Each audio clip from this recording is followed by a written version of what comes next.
Assalamualaikum warahmatullahi wabarakatuh. Kembali lagi di channel Suketireng. Di kesempatan kali ini saya akan membawakan sebuah cerita yang berjudul Susuk Peju Genderuwo. Cerita ini ditulis oleh akun Facebook bernama Indah. Sebelum cerita ini dimulai, jangan lupa untuk like, komen, dan subscribe channel ini. Dan juga tekan lonceng notifikasinya, agar kalian semua tidak ketinggalan cerita-cerita terbaru dari kami. Tentunya tak usah berlama-lama. Langsung saja kita masuk ke ceritanya. Bah, ini foto laki-laki yang saya taksir, kata Sari sembari menyodorkan secarik foto. Saya mau laki-laki ini bertekuk lutut ke saya, Mbah. Tergila-gila ke saya, sampai tidak bisa hidup tanpa saya. Sambungnya setelah lelaki parubaya di sampingnya menerima foto itu. Lelaki itu lalu berjalan ke arah sofa di mana Kiromo duduk dan menyodorkan foto itu padanya dengan taksim. Lalu beringsut dan duduk di lantai tak jauh dari sofa yang diduduki Kiromo. Saya tidak terima perempuan secantik saya bisa-bisanya ditolak laki-laki ini, terusnya. Padahal yang diajak bicara masih menatap foto 4x6 itu tanpa ekspresi. Mbah, Anda adalah langganan mami saya. Mbah tentu bersedia membantu saya, kan? Kini Sari bertanya untuk memastikan bahwa orang pintar pilihannya itu bersedia membantunya. Di hatinya agak ragu karena dari tadi beliau diam. Kiromo mengubah posisi duduknya yang bersender menjadi lebih condong ke depan. Terdengarlah napas besar sebelum satu tangannya meletakkan foto yang dipegangnya ke atas meja keramik yang kelihatan antik di depannya. Apa kamu yakin mau memikat pemuda ini? Tanya Kiromo. Suaranya tegas meminta jawaban pasti. Yakin, Bah, yakin sekali. Sari tentu menjawabnya dengan senang hati. Hatinya lega karena mengira dukun di seberangnya itu sanggup membantu mewujudkan keinginannya. Anda tidak perlu khawatir soal mahar. Saya akan berikan apapun dan berapapun. Imbunya dengan semangat. Kini dia yang khawatir dianggap tidak mampu membayar. Baiklah, kalau kamu bersikeras. Ada jeda di kalimat Kiromo. Ada susuk yang sangat ampuh, namun minim efek samping dan tidak punya pantangan. Semua tergantung pada berapa kuat keinginanmu agar susuk itu bekerja. Sangat bagus, Mbah. Susuk apa itu? Saya sudah tidak sabar. Sari tersenyum senang. Susuk Peju Genderuwo, jawab Kiromo penuh penekanan. Senyum Sari menghilang mendengar nama susuk itu yang menurutnya menjijikan. Itu bagaimana cara kerjanya, Mbah? Tanya Sari penasaran dan juga ngeri. Dari tadi sejak Kiromo menyebutkan nama susuk itu, tiba-tiba Sari merinding. Seakan-akan ada yang bernapas di tengkuknya. Memasangnya juga apa sama seperti susuk lain? Tanyanya lagi. Susuk ini tidak seperti susuk lain yang berfungsi untuk membuatmu tampak bersinar di mata orang lain, melainkan berfungsi sebagai pelet untuk memikat laki-laki pilihanmu. Hanya laki-laki pilihanmu, jadi tidak akan berefek pada orang lain. Kiromo berhenti sebentar. Cara pasangnya juga gampang. Kamu hanya perlu berhubungan badan dengan genderuwo. Sari langsung bergidik ngeri mendengar penuturan Kiromo, terkhusus pada bagian berhubungan badan. Itu artinya dia harus merelakan tubuhnya digerayangi genderuwo, makhluk tinggi besar berbulu hitam yang patut disebut monster. Sama sekali tidak terbayangkan. Kamu tidak perlu takut. Berhubungan badan di sini tidak seperti sentuhan fisik antara manusia dengan manusia. Hanya jiwamu saja yang akan disentuh oleh genderuwo. Tubuhmu akan tetap suci, seperti tak terjadi apa-apa. Kiromo mengetahui kemudahan hati Sari. Dia tahu perempuan itu ketakutan. Terlebih jika kamu masih perawan, efeknya akan lebih bagus. Lelaki yang kamu incar itu akan tergila-gila padamu. Sekali kalian pernah berhubungan badan, maka dia tidak akan tergoda oleh perempuan lain manapun. Laki-laki itu akan jadi milikmu selamanya. Imbunya. Sari tersenyum bahagia. Tergoda akan kemujarapan susuk yang dibicarakan Kiromo. Seakan lupa ritual apa yang harus dia jalani sebelum itu. Apa kamu siap untuk menjalani ritualnya? Tanya Kiromo. Sari tersentak. Dia sempat membayangkan bagaimana kehidupan manisnya bersama laki-laki incarannya di masa depan. Jika sudah siap, kamu bisa menyerahkan tubuhmu malam ini juga. Pernyataan Kiromo menyadarkan Sari tentang mengerikannya ritual yang harus dilakukannya sebelum mencapai angan-angannya. Hatinya masih sedikit ragu dan juga takut. Sepertinya tekadnya masih goyah karena ritual yang mengharuskannya melakukan hubungan badan dengan makhluk halus. Itu Mbah. Sari ragu antara takut dan bayangan laki-laki kesukaannya. Apalagi menurutnya, terlalu cepat jika harus melakukan ritual hari itu juga. Hatinya belum siap. Sudahlah, jika kamu tidak sanggup, kamu boleh pulang, kata Kiromo. Suara beratnya memecahkan keraguan Sari. Akhirnya perempuan itu bertekad. Saya tidak jadi pasang susuk Mbah. Saya takut. Permisi Mbah. Sari langsung bergegas pergi setelah merapikan tas kecilnya.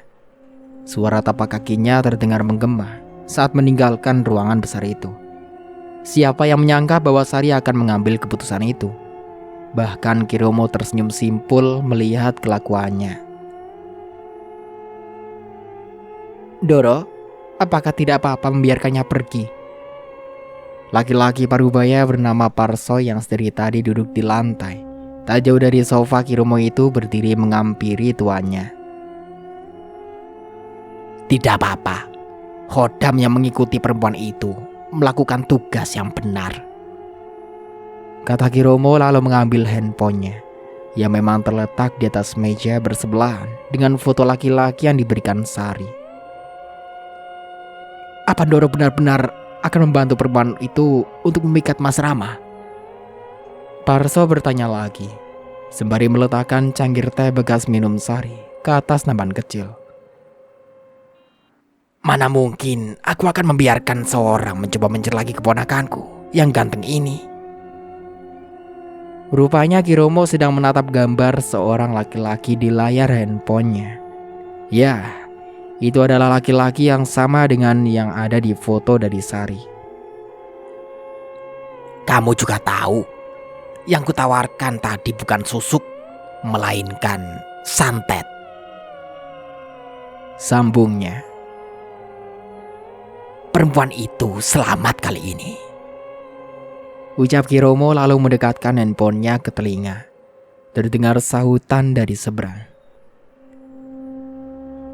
Tidak apa-apa Le, Pak De kangen.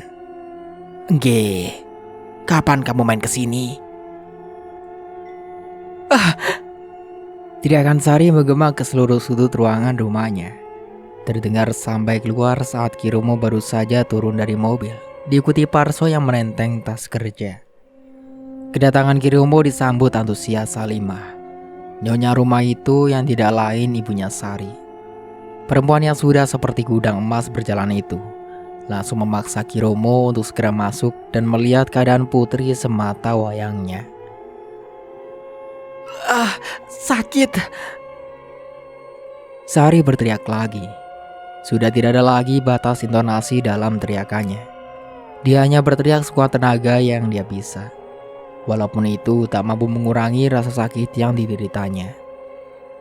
Ya, keadaan Sari yang sekarang sangat memprihatinkan.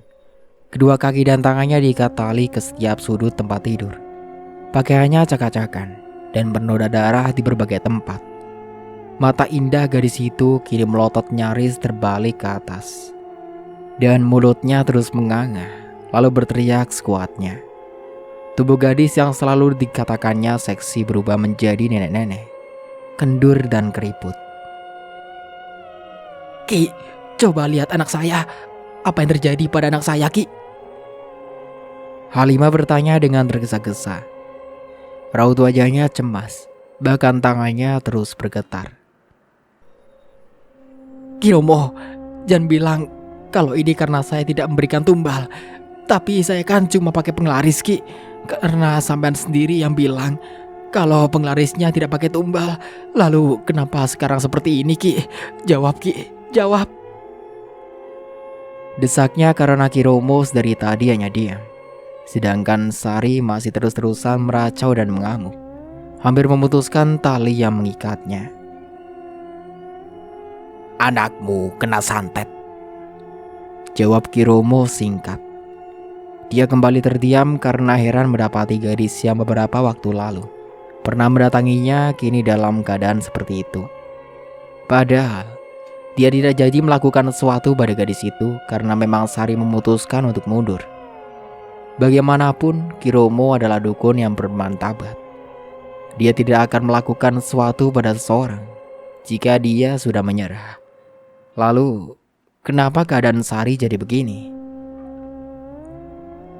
Apa? Santet? Kok bisa, Ki? Halimah jelas terkejut. Selama ini dia selalu yakin bahwa dirinya dan anaknya itu dalam lingkungan gaib Ki Romo. Karena itu dia tidak pernah menyangka kalau putrinya akan sampai seperti itu. Ki, cepat lakukan sesuatu. Jangan bengong saja, Ki. Desak Halimah. Ki Romo tidak menyaut. Beliau memilih merapal baca mantra untuk membatalkan santet yang saat ini sedang menyiksa Sari. Sesaat setelah Ki Romo meniup ubun-ubun Sari, sesosok makhluk hitam besar muncul. Ukurannya yang besar hampir menyentuh langit-langit ruangan. Tempat tidur Sari bahkan ambruk karena tak kuat menopang beban berat di atas. Makhluk sebangsa gendero itu menatap Ki Romo dengan mata merahnya. Mulutnya yang penuh gigi taring hanya bisa mengeluarkan geraman. Suara napasnya mirip sapi yang sedang mengamuk. Makhluk yang mengerikan. Halimah berteriak histeris sebelum tubuhnya ambruk ke lantai karena pingsan. Rupanya wanita itu mampu melihat eksistensi yang tak biasa itu. Ki Romo menyuruh Parso untuk membawa Halimah pergi. Keberadaan wanita itu hanya menjadi beban saja. Rupanya kamu di sini, Towo. Apa yang kamu lakukan? Jelas-jelas aku tidak menyuruhmu untuk melakukan hal ini, ucap Ki Romo. Makhluk hitam tadi lagi-lagi hanya menggeram. Tapi Ki Romo tahu betul apa maksudnya. Saat ini tanpa bantuan Ki Romo, makhluk itu juga tidak bisa pergi. Ada mantra kuat yang mengikatnya, sehingga walaupun makhluk itu ingin pergi pun, dia juga tidak bisa.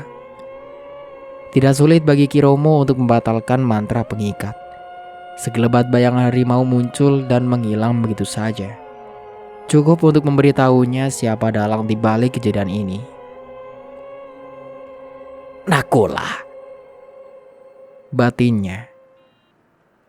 Sementara itu di tempat lain, Nakula yang sedang ngemil kaki bayi kering tertawa geli. Senyum psikopatnya mengembang sempurna. Dia tahu bahwa Ki Romo sedang mengobati Sari.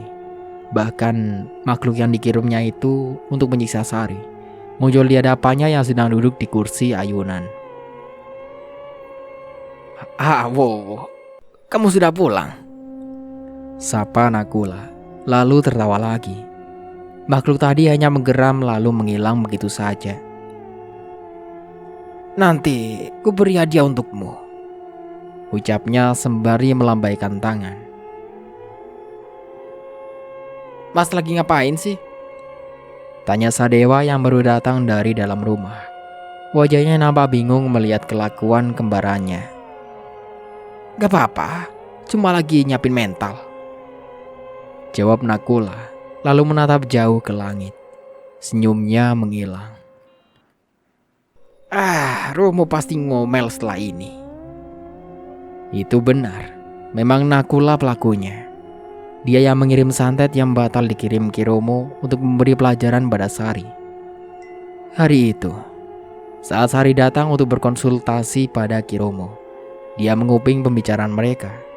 Hatinya tersulut emosi karena mengetahui bahwa gadis yang dikenalnya sangat sombong dan angkuh mencoba untuk menyakiti saudaranya.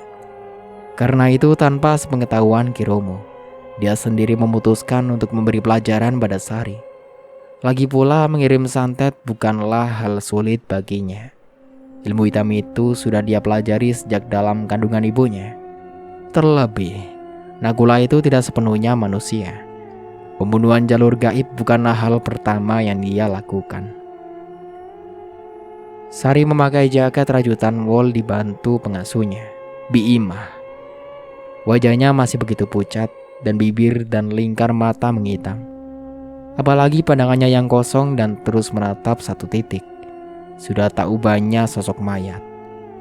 Walaupun keadaan dan kulit tubuhnya yang sebelumnya seperti nenek-nenek sudah hampir kembali ke keadaan semula. Tapi Sari belum sembuh sepenuhnya. Keadaannya saat ini tidak bisa dikatakan hidup juga tidak mati.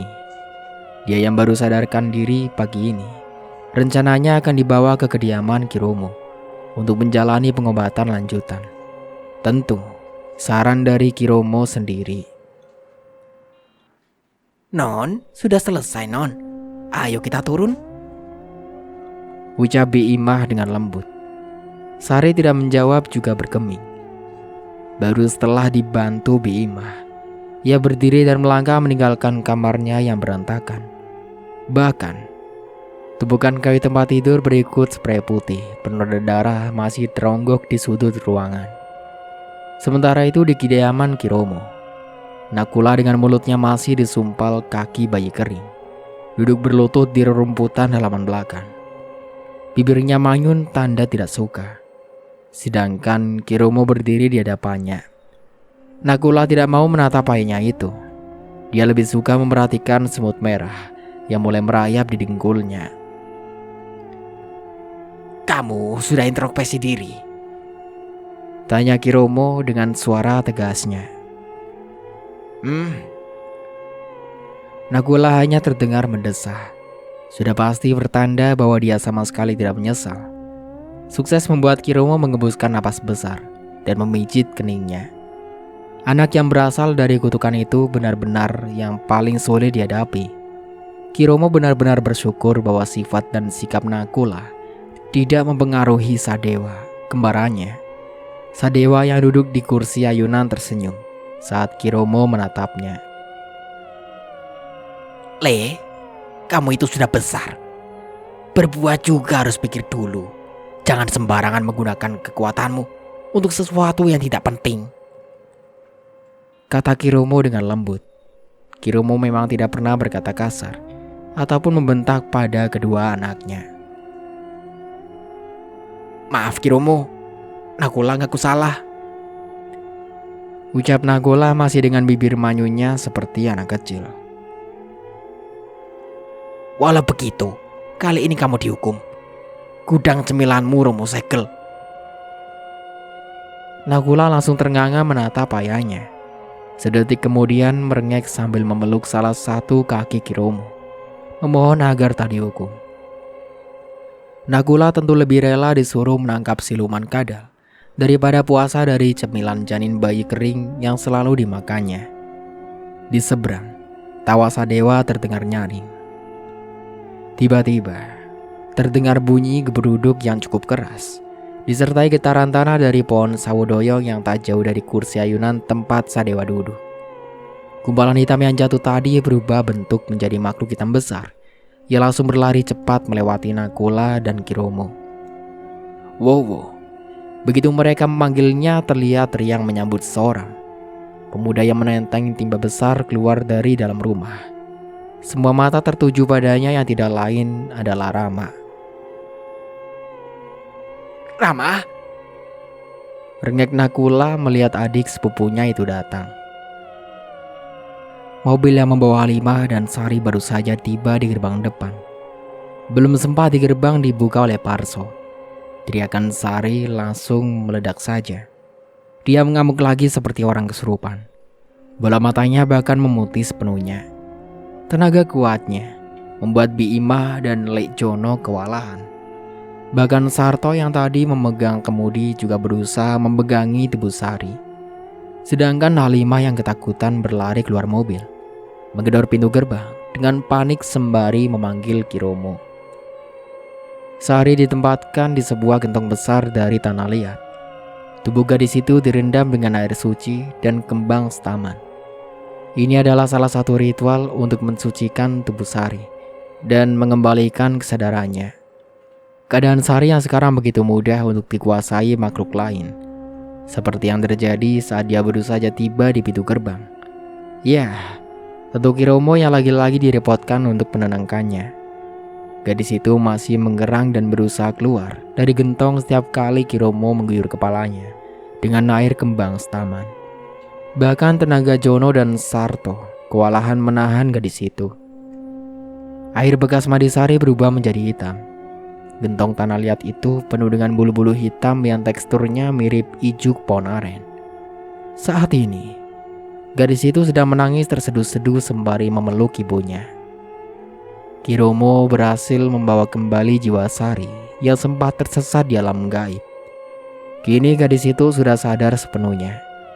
Dia menangis karena mengingat penderitaan yang dialami sebelumnya, dan juga bersyukur karena masih selamat. Kamu... Suara Sari bergetar. Dia heran mendapati Nakula berada di kamarnya tempatnya beristirahat setelah ritual yang melelahkan. Tubuhnya tiba-tiba ikut bergetar hebat saat melihat senyum psikopat Nakula. Sari bukannya tak mengenal pemuda itu. Dia mengingat bahwa pemuda itulah yang membuatnya merasakan penderitaan yang tak terbayangkan sebelumnya. Dia ingat betul bahwa Nakula lah yang membawa dan menyuruh makhluk hitam mirip genderuwo itu untuk menganiaya hingga seperti merasakan neraka. Air mata Sari mengalir tanpa bisa ditahan. Nafasnya bahkan tercekat di tenggorokan, membuatnya tak mampu berteriak lagi. Nakula tergeletak melihat Sari yang ketakutan seperti melihat malaikat maut. Rasanya geli dan hatinya cukup puas dengan keadaan Sari yang sekarang. Begitu sayang kalau tidak tertawa lepas. Ya, setidaknya dia berhasil menoreh tanda yang dalam maupun dia harus merelakan gadis itu yang tidak jadi mati. Nakula mendekatkan wajahnya pada Sari. Tangannya mencekram bau kecil gadis itu dengan kuat. Mata Nakula berkilat tajam. Kuku-kuku tajamnya menusuk tubuh Sari, menyakitinya walau tak sampai berdarah. Kamu boleh mengulanginya lagi, karena aku juga tidak segan membuatmu menderita lagi. Ancamnya lirih, lalu menyeringai memperlihatkan gigi taringnya yang tajam. Tatapan tajam Nakula seakan menembus hingga ke jiwa Sari, membuat gadis itu ketakutan setengah mati. Apalagi karena Sari lagi-lagi melihat sosok harimau dari Nakula. Otak Sari cukup cerdas untuk tahu bahwa laki-laki di depannya itu sangat berbahaya. Nakula, panggil Kiromo menyelamatkan Sari yang hampir kehabisan nafas. Gadis itu kini bahkan bisa menangis terdesak-desak. Hatinya mendapatkan keberanian saat melihat sosok Kiromo memasuki ruangan. Ampun Romo, ampun. Kiromo menjewer telinga Nakula, membuatnya memeki kesakitan. Kamu ini benar-benar. Kiromo lagi-lagi dibuat kewalahan menghadapi Nakula. Sedangkan Sari kebingungan dengan apa yang dilihatnya. Di kepalanya penuh tanda tanya, termasuk apakah Kiromo mengenal Nakula, karena Sari memang tidak tahu apa-apa tentang pemuda itu. Mas, panjatkan jeruk mas. Terdengar suara dari luar ruangan. Mata Sari melotot hampir keluar dari tempatnya saat melihat laki-laki yang ditaksirnya muncul. Rama yang saat itu menggendong kucing hitam menyeret keluar Nakula dengan memegang kerah bajunya. Sekarang ini, tanda tanya Sari jauh lebih banyak. Rasa penasarannya memuncak sampai ke ubun-ubun. Terasa bahkan dia bisa mati penasaran sekarang juga. Ia seketika lupa rasa sakit dan ketakutan yang baru saja dirasakannya. Mbah, itu Rama kan, Mbah? Tanya Sari terbata-bata. Itu Rama kan? Kenapa Rama kok bisa berada di sini, Mbah? Ucapan Sari seperti orang gelagapan. Dia menunjuk-nunjuk ke arah pintu. Padahal Rama dan Nakula sudah tidak ada lagi di sana. Mbah, desak Sari lagi. Karena melihat Ki Romo tidak langsung menjawab. Padahal rasa penasarannya sudah hampir meledak. Loh, Nduk, kamu belum tahu toh kalau Rama itu keponakanku. Apa Mbah? Keponakan? Itu berarti... Sari mendesah tak percaya. Itu benar. Hal yang menimpamu saat ini adalah hasil kemarahan orang kakak atas niat jahatmu kepada adiknya. Jelas Ki Romo. Sari menggigil ketakutan. Kini dia tersadar kalau dia sedang berada di kandang harimau. Dukun di hadapannya ini adalah orang berbahaya yang seharusnya dia tidak datangi. Antara menangis dan ketawa, dilanda rasa malu karena berniat jahat dengan meminta bantuan dari keluarga dekat calon korbannya. Sari bersyukur hidupnya masih selamat. Itu juga karena Ki Romo bersedia membantunya. Tentu, masih dengan was-was dalam kenyataan bahwa nyawanya jelas berada di tangan dukun sakti itu. Sedikit saja berbuat salah, maka tamat riwayatnya. Bahkan jikalau Ki Romo tidak berbuat apa-apa, maka masih ada Nakula yang sudah dengan jelas menyambut dengan kedua tangan terbuka. Penderitaan tak terlukiskan kala itu. Sari jelas tak sudi mengalaminya lagi. Mbah, saya minta maaf. Sari memutuskan bersimpuh di hadapan Ki Romo. Dengan berurai air mata, dia menangis mohon ampun dan berjanji tidak akan mengulangi lagi kebodohannya yang dibutakan rasa suka. Tidak apa-apa, Nduk. Kamu tidak perlu minta maaf lagi. Ki Romo mencoba menenangkan Sari, menyuruhnya untuk bangkit dan kembali duduk di bibir ranjang. Mbah, saya sangat malu. Saya juga takut, Mbah. Kamu tidak perlu memikirkan hal itu sekarang. Sekarang ini, kamu butuhkan adalah fokus untuk menyembuhkan diri.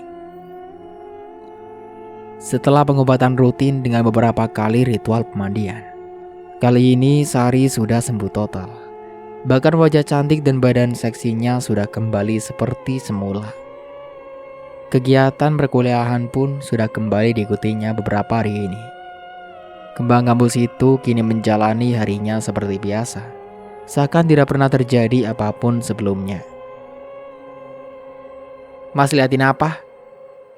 Sadewa menepuk pundak Nakula lalu duduk di sampingnya. Melihat arah tatapan kakaknya itu, dia mendengus bosan. Sari lagi, gumamnya pelan. Sadewa memang agak curiga melihat kelakuan kembarannya itu. Beberapa hari setelah Sari kembali ke kampus, fokus Nakula tampaknya selalu ke gadis itu. Bukannya dia tidak tahu, dia hanya tidak suka berpikir bahwa Nakula masih penasaran dengan nyawa gadis itu. Sari adalah korban pertama yang selamat. Barangkali Nakula sedang memikirkan cara yang pas untuk kembali mengirim gadis itu ke alam lain. Dewa, panggil Nakula. Padahal pemuda itu masih menatap Sari di kejauhan sana. Sadewa hanya menanggapi seadanya karena kini dia sedang minum es boba. Dewa, kayaknya aku jatuh cinta. Tutur Nakula lalu berbalik dan tersenyum pada adiknya itu. Pertanyaan Nakula sukses membuat Sadewa menyemburkan es boba yang sedang diminumnya. Untung saja, Sadewa tak mengarahkan semburan itu ke wajah Nakula. Gila. Sadewa pikir bahwa kembarannya itu sudah gila. Mas, kamu serius? Sadewa mencengkram bahu Nakula, mengguncangnya dengan semangat seakan-akan ingin menyadarkan Nakula dari tingkah anehnya. Tapi Nakula malah tertawa geli, terpingkal-pingkal melihat reaksi Sadewa yang tidak biasa. Sementara itu di seberang, Sari yang sedang berkumpul dengan teman-temannya melirik ke arah Nakula dan Sadewa dengan senyum misterius. Jam dinding antik menunjukkan pukul 1:11. Halimah terbangun di malam itu karena haus. Masih dengan setengah ngantuk, wanita itu berjalan ke dapur. Halimah tak menyalakan lampu saat dia di dapur. Ia langsung mengambil air dingin di kulkas, meminumnya langsung dari botol. Suara yang terdengar seperti orang yang sedang menyesap minuman itu mengagetkan Halimah. Badangannya langsung mengarahkan ke arah suara. Dia memfokuskan telinganya untuk kembali mendengar suara apa yang barusan ia dengar. Karena arah suara itu dari bagian paling gelap di dapur, matanya tak mampu melihat apa yang ada di sana. Halimah mundur ketakutan, tapi dia masih berusaha mengendalikan mulutnya untuk tak teriak. Langkahnya terus mundur sembari tangannya meraba-raba saklar lampu di dinding. Lampu menyala. Halimah sempat melihat bayangan hitam itu sebelum menghilang di balik tembok. Hal itu membuatnya jatuh ke lantai. Mata Halimah kini tertuju ke dapurnya. Alangkah terkejutnya dia saat melihat lantai dapurnya kini penuh ceceran darah. Darah itu berasal dari bangkai kucing. Itu adalah Mochi, kucing Persia peliharaan di rumah itu. Tubuh kucing itu terpenggal antara kepala dan badannya. Halimah berteriak sekuatnya. Dia tidak menyangka kalau kucing peliharaannya akan terbunuh seperti itu, apalagi di dalam rumahnya sendiri.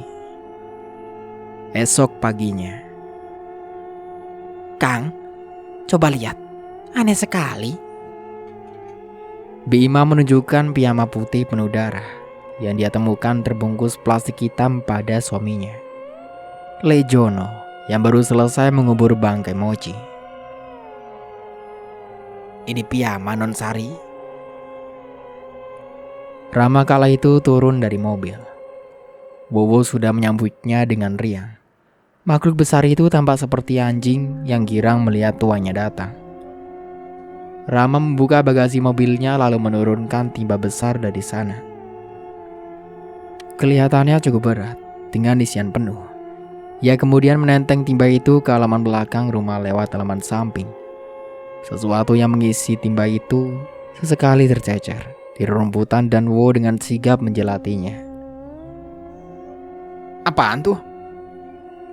Tanya Nakula yang sedang duduk di kursi ayunan, tentu sembari ngemil kaki bayi kering. Tidak kebo. Jawab Rama setelah meletakkan timba itu di dekat pohon sawo dan membiarkan Wowo menatap isinya dengan ragus. Ia kemudian mencuci tangannya dengan air dari padasan. Oh, tawa Nakula semakin membuat tanda tanya besar di benak Rama. Bukannya dia tidak pernah mendengar tawa psikopat itu. Bukan. Hanya saja kali ini, tawa Nakula sukses membuatnya merinding. Sesuatu yang benar-benar jarang terjadi. Nakula bersenandung mengikuti musik dari handsetnya, sembari sekali menggerakkan tangan dan kepalanya. Dia kadang berjoget ria sambil tertawa-tawa, tidak peduli terik matahari siang itu yang cukup panas. Dia masih tetap semangat mengganggu Wowo yang bersembunyi di bawah pohon sawo karena takut matahari. Romo, apakah jatuh cinta membuat orang jadi bodoh? Pertanyaan Sadewa sukses membuat ayahnya tersedak teh yang sedang dihisapnya. Kiromo menyeka mulutnya dengan sapu tangan, lalu mendehem 2 kali. Beliau memperhatikan dulu sikap anaknya itu sebelum balik bertanya. Maksudmu, siapa yang jatuh cinta, Le? Tanya Kiromo pada anak bungsunya itu. Ya macan boto itulah, siapa lagi? Jawabnya kesal. Bibirnya manyun tanda tidak suka. Dia bahkan mengguncang sakti yang sedang dipegangnya. Dengan gemas hingga kucing hitam itu memberontak lalu mencakar tangannya sebelum melarikan diri. Bekas cakaran itu terasa perih. Sudah begitu Sadewa masih menyentuhnya dengan ujung jari. Au! Desisnya pelan. Kamu ini. Kiromo meraih tangan Sadewa dan melihatnya sebentar. Setelah memastikan lukanya tidak parah, dia pun melepaskannya lagi. Parso, bawakan kotak obat kemari. Titah Kiromo. Melihat Sadewa yang masih manyun, Kiromo menghela napas dalam. Bahkan hewan yang dipelihara bisa menyerang jika dalam keadaan bahaya. Mungkin memang sudah masanya bagi mamas-mamasmu itu. Kalau mungkin kembar, tapi tidak mungkin cinta mamasmu cuma untukmu saja. Ada saatnya dia juga akan pergi dengan kesukaannya. Begitu juga kamu. Ada waktunya di mana kalian akan berpisah. Ucap Kiromo dengan lembut. Tidak Romo, aku tidak rela. Sadewa membantah. Kedua tangannya mengepal kuat. Kesal sekali. Apalagi yang terpikir dalam otaknya bahwa orang yang disukai Nakula adalah Sari. Membayangkannya saja membuatnya merinding. Luka kecil. Nakula sukses membuat Sadewa kaget karena ternyata kembarannya itu sudah ada di depannya. Ekspresinya meremehkan. Mau coba punyaku enggak? Tanyanya sembari memperlihatkan kuku-kuku panjangnya yang melengkung seperti kuku kucing. Seringai psikopatnya tak tinggalan. Beberapa detik diam. Sadewa kemudian mengambur dengan tangan mengepal dan kaki menendang. Coba sini, Mas juga rasakan punyaku. Pasangan kembar itu kemudian terlibat kejar-kejaran. Tidak peduli bagaimana omelan Sadewa, Nakula tetap tertawa riang. Kiromo tersenyum melihat kelakuan kedua anaknya itu, lalu memutuskan menikmati tehnya yang berdingin. Sungguh hari yang damai dengan matahari yang bersinar cerah. Seperti kebanyakan hari lain, kegiatan di kampus tidak lepas dari kunjungan ke perpustakaan. Setiap orang, tidak terkecuali Sari, darah cantik yang sudah kembali saat itu menyusuri setiap rak buku sembari mencari tujuannya. Padahal tangannya sudah memeluk beberapa buku dari rak sebelumnya. Sari berhenti di rak buku paling ujung. Matanya menangkap keberadaan buku yang dicarinya. Sayangnya, buku itu berada di rak atas. Bagaimanapun dia mencoba meraih buku itu, tangannya tetap tidak sampai. Sari tentu tak hilang akal. Dia mencari bangku pijakan, membawanya di dekat rak. Setelah meletakkan dulu buku yang dibawanya, ia kemudian naik ke atas bangku. Kini tangannya sampai meraih buku di rak atas. Tapi ternyata buku itu terjepit cukup keras dengan buku lain. Butuh usaha untuk menariknya keluar. Dengan sekuat tenaga, Sari menarik buku itu. Sampai lupa bahwa dia sedang berpijak dengan bangku kecil. Alhasil bangku itu oleng. Tubuh gadis itu pun jatuh. Bagskin di drama romantis. Rama datang di saat yang tepat. Pemuda itu menangkap tubuh Sari, membopongnya lah putri. Sari yang tadinya sudah takut setengah mati, kini malah seperti mati. Jantungnya seakan berhenti berdetak saat tahu laki pujaannya berada begitu dekat dengannya. Dia terpana. Betapa benar-benar tampaknya wajah Rama jika dilihat dari jarak sedekat ini. Kamu gak apa-apa? Tanya Rama yang sudah menurunkan Sari. Heran melihat gadis itu masih mematung dengan ekspresi terpana. Ia bahkan melambaikan tangannya di depan wajah Sari. Hei. Rama memutuskan mengguncang tubuh Sari. Barulah gadis itu sadar. Dengan salah tingkah dia memeriksa tubuhnya. Tidak ada yang sakit. Maaf Rama, terima kasih ya. Aku gak tahu gimana jadinya. kalau kamu gak ada tadi. Ucapan Sari terdengar bergetar. Wajahnya merah, malu dan gugup. Ini pertama kalinya dia berada sedekat ini dengan Rama. Setelah insiden proposal menyatakan cintanya ditolak Rama, sampai membuatnya gelap mata dan pergi ke dukun. Ya, tanggapan Rama tak terlalu berarti. Ia mencari kembali bukunya lalu mengembalikan beberapa buku yang jatuh dari rak. Ia juga mengambil buku yang membuat Sari jatuh ke gadis itu. Sari tentu menerimanya dengan senang hati. Betapa gembiranya hati gadis itu sekarang. Rama. Sari menghentikan langkah Rama yang akan meninggalkannya tempat itu. Sebagai ucapan terima kasih, aku traktir es ya. Tawar Sari dengan gugup. Oke. Jawaban Rama seakan membuat hati Sari meledak.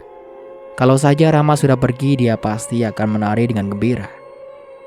Serasa bagai menemukan oasis di padang pasir. Serasa seperti menemukan angin segar di saat gerah. Terasa seperti Sari menemukan kesempatan untuk menarik hati Rama lagi. Untuk sementara aku cukupkan dulu ceritanya sampai di sini. Sampai jumpa kembali di part berikutnya. Saya Mang Dayun pamit undur diri. Wassalamualaikum warahmatullahi wabarakatuh.